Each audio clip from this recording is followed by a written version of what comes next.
চ্যানেলে নতুন হয়ে থাকলে চ্যানেলটা অবশ্যই সাবস্ক্রাইব করে দিও আর পাশে থাকা বেল আইকনটা প্রেস করে দিও যাতে আমার ভিডিও সবার আগে তোমার কাছে পৌঁছে যায়। আজকে আমি চলে এসেছি একদম কম উপকরণ দিয়ে আলুর স্যান্ডউইচের রেসিপি নিয়ে। তো চলো দেখে নেওয়া যাক। এর জন্য প্রথমে আমি কয়েকটা আলু চৌকো চৌকো করে কেটে নিয়েছি। কেটে নেওয়ার পর এটাকে একটু সেদ্ধ করে নিয়েছি। সেদ্ধ করার পর গ্রেটারের সাহায্যে এই আলুগুলোর প্রত্যেকটাকে আমি খুব ভালোভাবে গ্রেট করে নেব।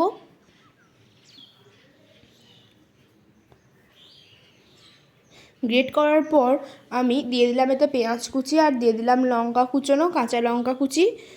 এরপর এতে দিয়ে দিলাম অল্প পরিমাণ মতো বিট লবণ, দিয়ে দিলাম 1.5 চামচ মতো ভাজা মশলা, দিয়ে দিলাম অল্প একটু জিরের গুঁড়ো, আর এরপর দিয়ে দেব গোলমরিচ গুঁড়ো, দিয়ে দিলাম অল্প একটু কসুরি মেথি। কসুরি মেথি দেওয়ার ফলে ফ্লেভারটা খুব সুন্দর হয়।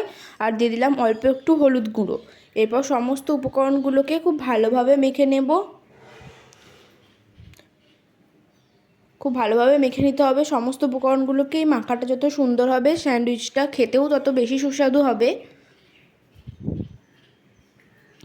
এরপর মাখা হয়ে গেলে আমি ওপর থেকে ছড়িয়ে দেবো অল্প একটু পাতিলেবুর রস। এদিকে দেখো একটা পাউরুটি নিয়ে নিয়েছি। এরপর পাউরুটিটাতে আমি একটু সস দিয়ে খুব ভালোভাবে পাউরুটিটার গায়ে লাগিয়ে নেব।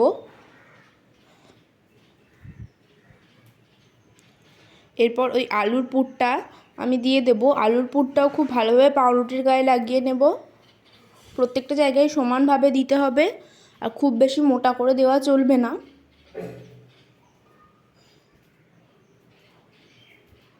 এইভাবে পুরো পাউরুটিটার গায়ে লাগিয়ে নেওয়ার পর আরও একটা পাউরুটি নিয়ে নিলাম। সেই পাউরুটিটাতে আমি আরও একটু সস লাগিয়ে নিলাম। একইভাবে পুরো পাউরুটিটার গায়ে সসটা লাগিয়ে নিয়েছি। এরপর এই পাউরুটিটার ওপর চাপিয়ে দেব। তো এই হয়ে গেল একটা তৈরি। এরপর এটাকে আমাদের ভাজতে দিতে হবে। একইভাবে আমি আর কয়েকটা করে দেখাই। একইভাবে আমি সস দিয়ে নিলাম পাউরুটির দুটোর গায়ে।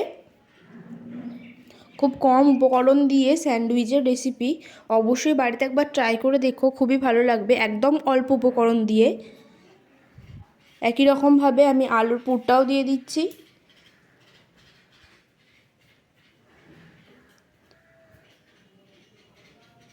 এরপর অন্য পাউরুটিটা এইভাবে ওই পাউরুটিটার উপর চাপিয়ে দিলাম।